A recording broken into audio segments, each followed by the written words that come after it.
रैखिक समीकरण युग्म का बीजगणित। अब देखो हमने अभी तक पढ़ लिया, हमने रैखिक समीकरण युग्म का रेखांकित रूप से ग्राफ के रूप से हमने देखा।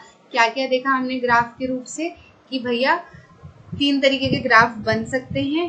पहला तो प्रतिच्छेदी, दूसरा संपाती, तीसरा समांतरण।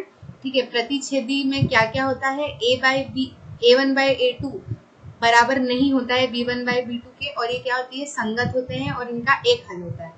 समांतर में क्या होता है, A1/A2 बराबर होता है B1/B2 के, लेकिन बराबर नहीं होता है C1/C2 के। ठीक है, ये असंगत होती है क्योंकि इनकी कोई हल नहीं होता है, इनका झगड़ा चल रहा होता है। ठीक है, और हाँ, हल इनके कोई नहीं होते। तो क्या होता है, एक संपाती रेखा होती है जो कि एक के ऊपर एक बनती है। ठीक है, इनके असीमित हल होते हैं। ठीक है, असीमित हल होते हैं इसलिए इनको आश्रित भी कहते हैं, और क्योंकि हल तो होते हैं इसलिए इनको संगत भी कहते हैं। बस ये ग्राफ से हमको समझ आ जाएगा। या तो हमको ग्राफ दे देंगे तो हम ये बता पाएंगे संगत है असंगत है, या किस तरीके की है, प्रतिच्छेदी, समांतर या संपाती है, या फिर ऐसा बोल देंगे तो हम ग्राफ बना पाएंगे। आगे बात समझ में कर लोगे अच्छे से। अब देखो इसका एक और रूप होता है बीजगणित। अब ग्राफ नहीं बनाना, अब हम जो है बीजगणित रूप इसका देखेंगे। ठीक है, तो बीजगणित रूप में 3, जैसे उधर हमने प्रतिच्छेदी, संपाती और समांतर देखा था ना, वैसे यहाँ पर भी हम 3 देखेंगे। क्या क्या, प्रतिस्थापन, विलोपन, और एक और हम देखेंगे वो थोड़ा सा बड़ा है, वो मैं बाद में बताऊंगी। प्रतिस्थापन में जो है हमने यहाँ पर ना बहुत सारे ऐसे चरण लिखे हुए हैं। ठीक है, प्रतिस्थापन में हमने बहुत सारे चरण लिखे हुए हैं ताकि आपको अच्छे से समझ आ जाए। लेकिन हम क्या करते हैं, पहले एक उदाहरण देख लेते हैं और उदाहरण के रूप में हम समझ लेते हैं कि आखिर प्रतिस्थापन होता क्या है, प्रतिस्थापन विधि होती क्या है हल करने की। ठीक है, तो एक इक्वेशन हमको ये दे रखी है, ठीक है, और एक हमको ये दे रखी है। तो हम इसमें क्या करते हैं, यहाँ से शुरू करते हैं। हम इसमें क्या करते हैं कि हम एक चर को दूसरे चर के रूप में वैल्यू निकाल लेते हैं। ठीक है, फिर क्या करते हैं, ये जो है इसको उठा के दूसरी वाले जो समांतरण है उसमें पटक देते हैं। 7x, तो x की जगह क्या निकाला हमने, 3 - 2y।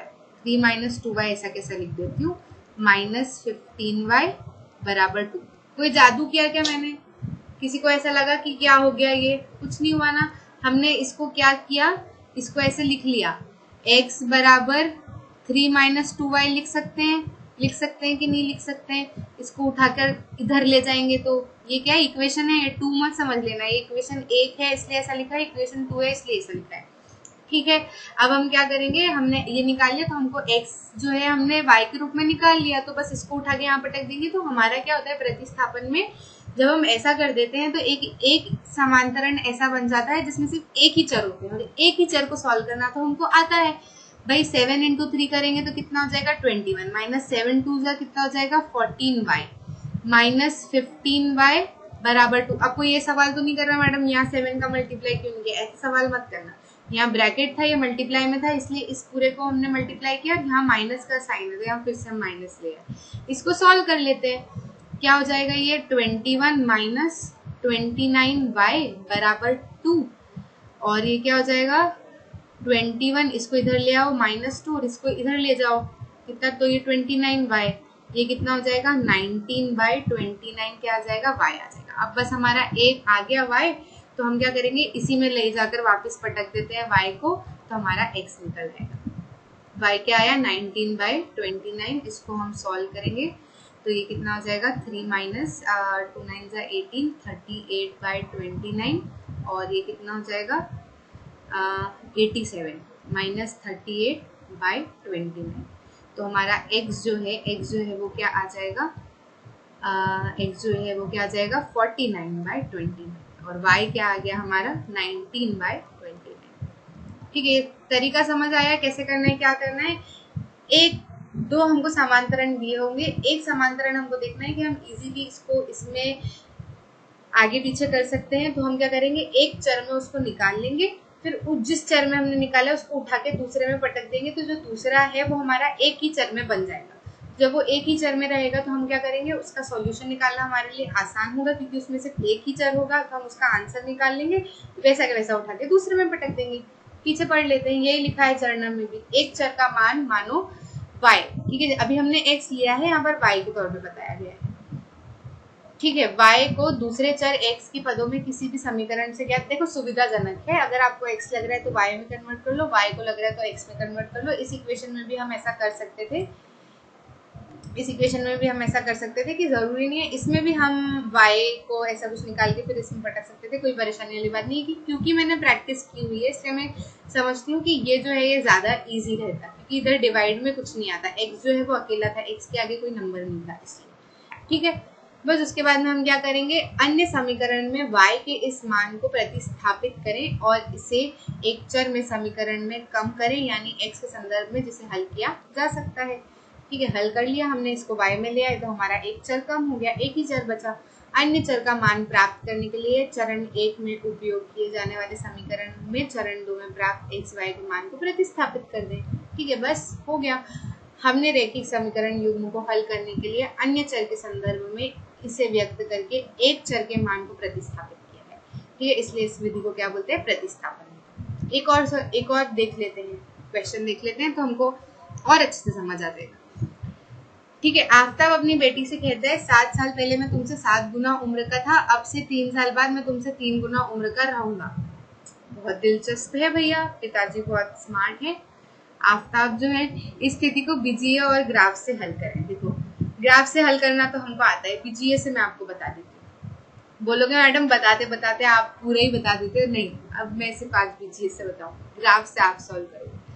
ठीक है, तो आफ्ताब का हम मान लेते हैं कि आफ्ताब की जो अभी की उम्र है, जब आफ्ताब ऐसा बोल रहा है, जब ये बात बता रहा है कि अभी की उम्र कितनी मान लेते हैं, x साल मान लेते हैं, और उसकी बेटी की अभी की उम्र क्या मान लेते हैं, y साल मान लेते हैं।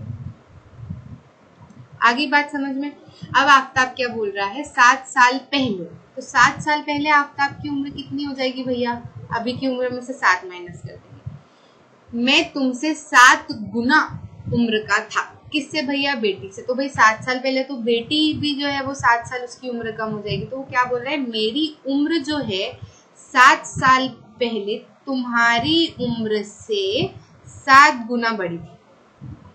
आगे बात समझ में, ऐसे हम समांतरण बना सकते हैं, बस हम इसको सॉल्व कर लेंगे। x माइनस 7 बराबर कितना हो जाएगा, 7y माइनस 49, और ये कितना हो जाएगा, x माइनस 7y बराबर माइनस 42। तो ये हमारी क्या हो जाएगी, एक इक्वेशन बन जाएगी। एक इक्वेशन बन गई। अगली इक्वेशन में क्या बोल रहा है, अगला एक और इसने बता रखा है कि 3 साल बाद, तो भैया आज आफ्ताब x साल का है तो 3 साल बाद कितने का हो जाएगा, x प्लस 3 साल का हो जाएगा। तो भैया अगर आफ्ताब इतने का हुआ तो बेटी भी बढ़ेगी ही, सॉरी यहाँ y आएगा, ठीक है, y, बेटी भी बढ़ेगी। कितना बोल रहा है, मैं तुमसे 3 गुना हो जाऊंगा, तो भाई 3 गुना कर लेते हैं, कोई परेशानी नहीं है, सॉल्व कर लो इसको।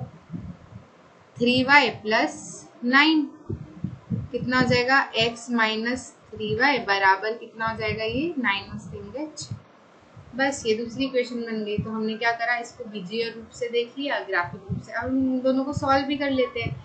कैसे सॉल्व करते हैं, कैसे सॉल्व कर ले, इसको बोल देते हैं हम प्रतिस्थापन रूप से ही कर लेते हैं। x को बोल देते हैं कि भैया इधर बैठ जाओ, ठीक है। अब इसको उठा के किस में पटक देते हैं, इसमें पटक देते हैं, ठीक है। तो क्या लिख देंगे, x क्या हो गया, 6 माइनस 3y माइनस 7y बराबर माइनस 42।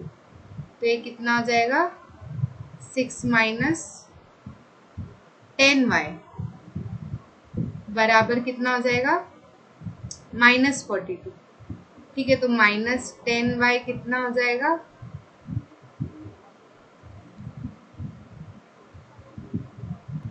सॉरी हमने यहाँ पर ना एक गलती कर दी। ये क्या हो जाएगा, x बराबर 6 प्लस है ना, यहाँ इधर उठ के अगर ये आएगा तो यहाँ पर क्या हो जाएगा, प्लस हो जाएगा, तो ये प्लस 3y हो जाएगा। तो ये कितना हो जाएगा, माइनस का 4y हो जाएगा। इसको यहाँ से काट दो, यहीं पे बना देते हैं। हमने क्या किया, इसको उठा के इस इक्वेशन में पटक दिया। तो x कितना है, 6 प्लस 3y माइनस 7y ऐसा क्या ऐसा बराबर माइनस 42। तो ये कितना हो जाएगा, 6 माइनस 4y बराबर -42। कितना आ जाएगा? -4y -42 में से -42 में प्लस करो 48 को, तो कितना कितना आ जाएगा? 48। y कितना आ जाएगा? y 4 करेंगे तो कितना आ जाएगा? 24। आफताब की उम्र कितनी हो जाएगी? 24। अगर 24 के सॉरी 12, और आफताब की उम्र क्या? बेटी की उम्र। बेटी की उम्र कितनी हो जाएगी? 12। y इक्वल टू फिर से लिख देती हूँ मैं 12। ठीक है, बेटी की उम्र क्या हो जाएगी? y निकाला ना हमने 12, और 4 से करेंगे तो 12 आएगा। ठीक है, कितनी हो जाएगी? 12। और अगर y 4 आ गया है तो इसमें डाल के देख लेते हैं, x भी आ जाएगा। 6 प्लस 3 इंटू 12 कितना हो जाएगा? 6 प्लस 36 कितना हो जाएगा? 48। तो आफताब की उम्र कितनी हो जाएगी? 48। बस। अब क्योंकि हमको ये जो दो इक्वेशन है 1 और 2, तो हम इसको ग्राफिक की मदद से भी निकाल सकते हैं। कैसी रेखा बनेगी इसकी? अच्छा, सॉल्यूशन को देख के बता सकते हैं। x कितना आया है? 42। y कितना आया है? 12। एक सॉल्यूशन आ रहा है अद्वितीय। ठीक है, अद्वितीय हल आ रहा है, तो अद्वितीय हल किन में आता है? प्रतिच्छेदी में आता है, एक हल आता है। ठीक है, ऐसी कोई रेखा बनेगी इसकी। आगे बढ़े। आइए अनुच्छेद 3.3 में उदाहरण 2 पर विचार करें, यानी 2 पेंसिल 3 रबड़ की लागत 9 रुपए और 4 पेंसिल 6 रबड़ की लागत 18 रुपए थी। प्रत्येक पेंसिल और प्रत्येक रबड़ की लागत का पता लगाएं। ठीक है जी, पता लगाते हैं। क्या पता लगाते हैं? क्या थी हमारी पेंसिल जो थी वो 2x प्लस 3y बराबर 9 रुपए था, और 4x प्लस 6y बराबर 18 रुपए। ठीक है, अब हमको लागत का पता लगाना है। तो देखो, लागत का पता लगाना है ना, तो हम क्या करते हैं, मैं एक आसान सा तरीका बताती हूँ आपको। इसमें आसान सा तरीका क्या बताती हूँ कि पहले तो हमने क्या सीखा है, यहीं से पता चल जाता है। तो देखो, मैं प्रैक्टिस कर रखी ना, तो मुझे पता चल जाता है। a1/a2 क्या हो जाएगा? 2/4। b1/b2 क्या हो जाएगा? 3/6। और c1/c2 क्या हो जाएगा? 9/18। ठीक है, हो जाएगा कि नहीं हो जाएगा? अब अगर हम देखें तो ये भी कितना है? 1/2।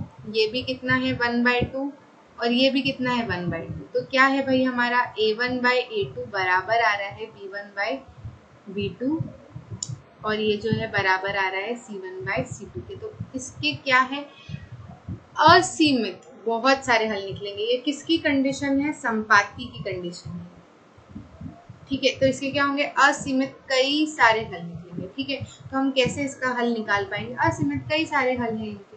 ठीक है, तो लागत का पता लगाना थोड़ा सा मुश्किल है। आप सॉल्व करके देख लो, आप इसको प्रतिस्थापना से सॉल्व करके देखना, नहीं आएगा आंसर। ठीक है, तो ऐसे भी हम पता लगा सकते हैं। आगे बढ़ते हैं।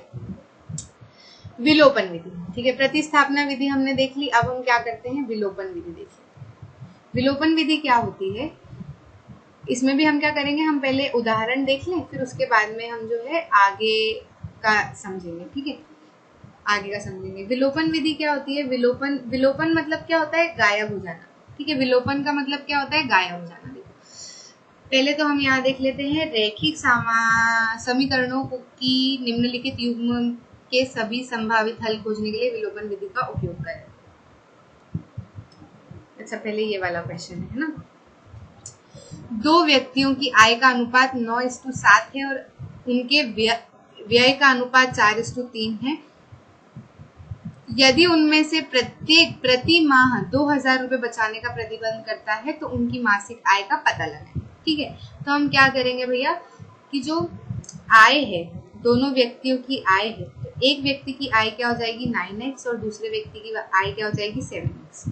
व्यय जो है, एक व्यक्ति का व्यय जो है वो हो जाएगा 4y, और दूसरे व्यक्ति का व्यय हो जाएगा 3y। ठीक है, जब हमको अनुपात में दिया होता है ना, तो हम इस तरीके से लिख सकते हैं। ठीक है, अब आय पता चल गई, व्यय पता चल गया। अब देखो, अगर मैं 20,000 रुपए कमा रही हूँ, 20,000 रुपए कमा रही हूँ और 10,000 का मेरा व्यय हो रहा है, मतलब आय अगर मेरी 20,000 की, 10,000 का मेरा व्यय हो रहा है, तो मैं बचा कितना पा रही हूँ? 10,000।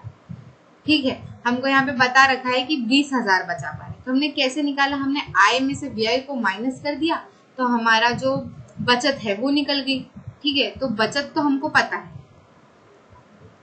पर निकालेंगे कैसे? आय में से व्यय को माइनस कर देंगे। पहले व्यक्ति की आय कितनी है? 9x, और व्यय कितना है? 4y। ठीक है, ये 4 है, ठीक है।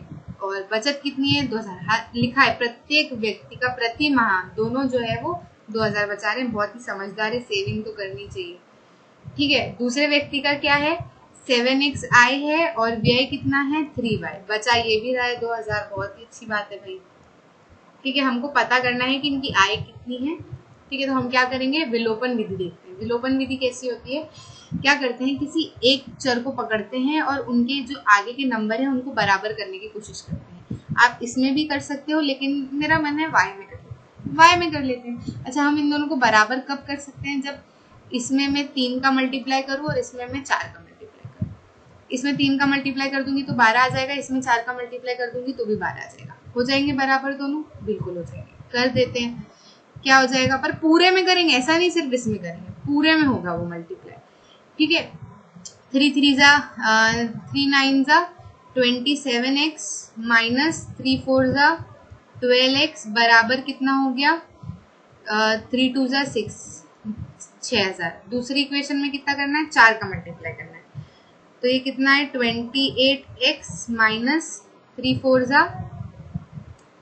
जा कितना हो गया 12, यहाँ y है, बच्चों बोलते नहीं हो, ठीक है 12 है ना। अब हम क्या करते हैं, विलोपन विधि में पहले तो किसी एक चर के आगे के जो नंबर हैं उनको तो हम बराबर कर लेते हैं, फिर क्या करते हैं कि इनका साइन बदलते हैं, या तो घटा देते हैं या फिर बढ़ा देते हैं। तो हम क्या करेंगे, इसको घटा देंगे ना तो ये कट जाएगा, हमको दिख रहा है, तो हम क्या करेंगे, इनके साइन चेंज कर देंगे। यहाँ तो माइनस माइनस अगर इसका साइन चेंज करके प्लस कर देती हूँ नीचे वाले का, ये नीचे वाले के साइन चेंज होंगे, ठीक है। अगर प्लस कर देती हूँ तो माइनस प्लस तो माइनस हो जाएगा, तो ये हमारा पूरा विलोप हो जाएगा, इसका विलोपन हो जाएगा, तो सिर्फ x ही बचेगा, ठीक है। यहाँ कितना बचेगा माइनस का x, क्योंकि ये वाला नंबर बड़ा है, और यहाँ कितना बचेगा अरे 4 का मल्टीप्लाई किया था ना, तो यहाँ 8 आएगा। वही तो मैं सोचू 0 रुपए कैसे हो गई आए, यहाँ 8 आएगा, ठीक है। ये कितना है 6000 और 8000, यहाँ कितना हो जाएगा माइनस 2000, ठीक है। तो x की वैल्यू क्या आ जाएगी 2000 आ जाएगी।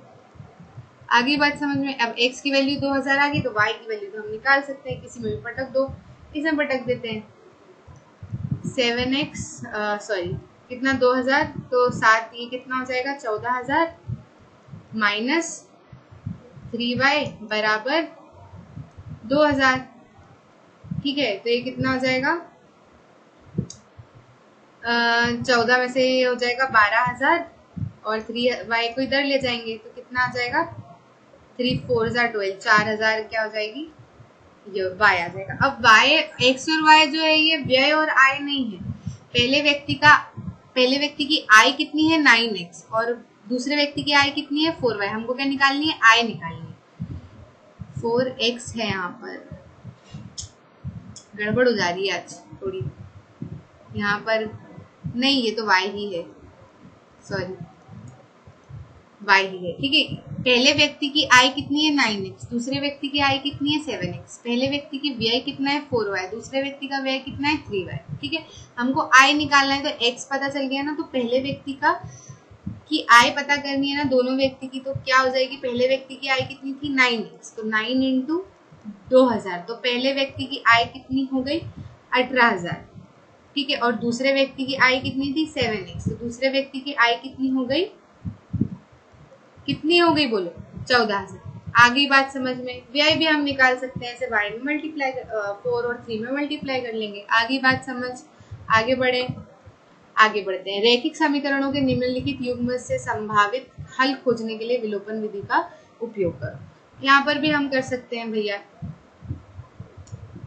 विलोपन विधि का। अभी मैंने बताया विलोपन में हम क्या करते हैं, किसी भी एक के पीछे पड़ जाते हैं और उसको कर लेते हैं। अब यहाँ देखो, यहाँ पे मैं सीधे 2 का मल्टीप्लाई कर देती हूँ ना, तो दोनों के एक जैसे आ जाएंगे, ठीक है, दोनों के एक जैसे आ जाएंगे और विलोपन विधि से हम इसका हल निकाल पाएंगे। करके बता देती हूँ। 6 यहाँ 6y है, 3y है, 4x है, ठीक है। सिर्फ इसी में अगर 2 का मल्टीप्लाई करूँ, इसमें 1 का मल्टीप्लाई कर देती हूँ, तो एक जैसे हो जाएंगे। इसमें 2 का मल्टीप्लाई कर देंगे तो क्या हो जाएगा, ये हो जाएगा 4x प्लस 6y बराबर 2 8 जा 16। इसमें 1 का कर देंगे तो कितना हो जाएगा 4x प्लस 6y बराबर 7, ठीक है। आपको ये न मत पूछना कि मैम इसमें क्यों नहीं करा 2 का मल्टीप्लाई, क्योंकि हमको बराबर करना है बच्चा। आगे वाले नंबर जो है उनको बराबर करने होते हैं, तो अगर एक से काम चल जा रहा है तो एक से कर देते हैं, लेकिन करना पूरे में पड़ता है, ठीक है, अब क्या करते हैं, साइन चेंज करते हैं, माइनस करते हैं, ये भी कट जाएगा भैया, ये भी कट जाएगा, यहाँ तो जीरो आ जाएगा, तो जीरो जो है ये तो इसके बराबर नहीं हो सकता। ठीक है, तो इसका कोई हल नहीं निकलेगा। इसको हम ऐसे भी निकाल सकते थे, कैसे निकाल सकते थे, a1 a2 b1 b2 करके। ठीक है, 1/2 1/2। ठीक है, क्या है, a1 कितना है 2, b1 कितना है 3, c1 कितना है 8, a2 कितना है 4, b2 कितना है 6, c2 कितना है 7। तो a1 बाय a2 कितना हो गया 1/2, b1 बाय b2 कितना हो गया, ये भी 1/2, और c1 बाय c2 कितना हो गया 8/7। तो क्या निकला निष्कर्ष, a1 बाय a2 जो है वो तो बराबर है b1 बाय b2 के, लेकिन ये जो है बराबर नहीं है c1 बाय c2 के। तो क्या है, किसकी कंडीशन बनती है, ये झगड़े वाले की कंडीशन बनती है। तो इनके क्या होते हैं, कोई हल इनका नहीं होता है, हल नहीं होता इनका। ठीक है, आगे बढ़े। दो अंकों की संख्या और अंकों को उलटने पर प्राप्त संख्या का योग 66 है। अगर संख्या के अंकों का अंतर 2 है तो नंबर ढूंढे। ऐसे कितने नंबर है, देखो क्या बोला है, दो अंकों की संख्या। दो अंकों की संख्या को पहले समझते हैं क्या कहना चाहिए। दो अंकों की संख्या मतलब अगर मैं यहाँ लिख दूं 56, तो ये क्या है, दो अंकों की संख्या। 56 जो है वो संख्या है, अंक कितने हैं, 2। 56 को कैसे लिख सकते हैं, 5 × 10 + 6 लिख सकते हैं। लिख सकते हैं कि नहीं लिख सकते हैं, ये 1s प्लेस होती है या 10s प्लेस होती है, ऐसे लिख सकते हैं, या फिर लिख सकते हैं 10 × 5 + 6, कुछ भी लिख सकते हैं। अब देखो हमको ये नहीं पता, ये भी नहीं पता है और ये भी नहीं पता है, एज्यूम करने के लिए, समझाने के लिए। इसको अगर ऐसा कोई नंबर है तो इसको मान लेते हैं x, और इसको क्या मान लेते हैं, ये वाले को y मान लेते हैं। तो क्या लिख सकते हैं हम, क्या लिख सकते हैं, 10x + y लिख सकते हैं। अब ये बोल रहा है इसको उलट दो। ठीक है, ये क्या बोल रहा है, इसको उलट दो। तो अगर हम इसी को हम देखें, अगर हम इसको उलट देते हैं तो 65 हो जाता है। तो 65 को कैसे लिख सकते हैं, 6 × 10 + 5, या 10 × 6 + 5, या 10 × 6 को क्या माना था, y माना, और इसको क्या माना, x माना। तो लिख सकते हैं 10y + x, क्योंकि हमको पता नहीं है इसलिए इस तरीके से लिखना पड़ रहा है। ठीक है, अब इसमें बोला है इनका जो योग है, इनका जो योग है वो कितना आ रहा है, 66। सिंपल सी बात है। तो क्या जाएगा, 11x + 11y = 66। ये जो इनके तरीके होते हैं एक समांतर निकालने के, 11 से कर दो तो x + y कितना हो जाएगा, 6। क्या बन गई, एक इक्वेशन बन गई। अगर संख्या के अंकों का अंतर 2 है तो नंबर ढूंढे। अब संख्या कौन सी है, संख्या के अंकों का अंतर बोल रहे हैं। अंक कौन से हैं, x और y। तो x और y का अंतर जो बता रहे हैं वो 2 बता रहे हैं, लेकिन ये नहीं बोला कि y बड़ा है कि x बड़ा है। तो हमको तो दोनों तरफ से देखना पड़ेगा। ठीक है, दोनों तरफ से देखना पड़ेगा। तो ये क्या हो गई हमारी इक्वेशन 2 और ये इक्वेशन 3। तो हमको 3 तरीके से हमको इसको देखना पड़ेगा। देखो अगर हम इन दोनों को देखते हैं, अगर जब x बड़ा होता है तो 2 आएगा। ठीक है, तो अगर हम इन दोनों तरीके से हम देखें और सॉल्व करें, तो इक्वेशन 1 और 2 के हिसाब से हम सॉल्व करें तो x + y बराबर क्या है, 6, और x - y बराबर क्या है, 2। बस इनके तो बराबर ही है, और ये माइनस का, इसको काट दो तो ये क्या हो जाएगा, प्लस हो जाएगा। 2x बराबर कितना हो जाएगा, 8, x बराबर कितना आ जाएगा, 4। अब x 4 आ गया तो y कितना आ जाएगा, पटक दो इनमें से किसी में पटक देते हैं, 1 में ही पटक देते हैं x की वैल्यू। तो 4 + y कितना हो जाएगा, 6, तो y कितना हो जाएगा, 2। ठीक है, तो एक नंबर तो क्या बनेगा, 42। अब क्या करेंगे, एक बार ही तो हमने इस तरीके से देख लिया, अब 1 और 3 में देखते हैं कैसा बनता है। ठीक है, x + y बराबर 6 और y - x बराबर 2। ठीक है, तो x से x तो कट जाएगा, 2y बराबर 4 बचेगा, तो y कितना बचेगा, 2y बराबर 8 बचेगा, तो y कितना बचेगा, 4 बचेगा। अब y को पटक दो किसी में भी, 3 में पटक देते हैं। 3 क्या बोल रहा है, y - x बराबर 2, तो x कितना बचा भैया, 2। तो ये नंबर कौन सा बना, x और y करके देखा तो 24। ठीक है, तो एक नंबर तो हमारा बनेगा ये और दूसरा नंबर हमारा ये बनेगा। आगे बात समझ आगे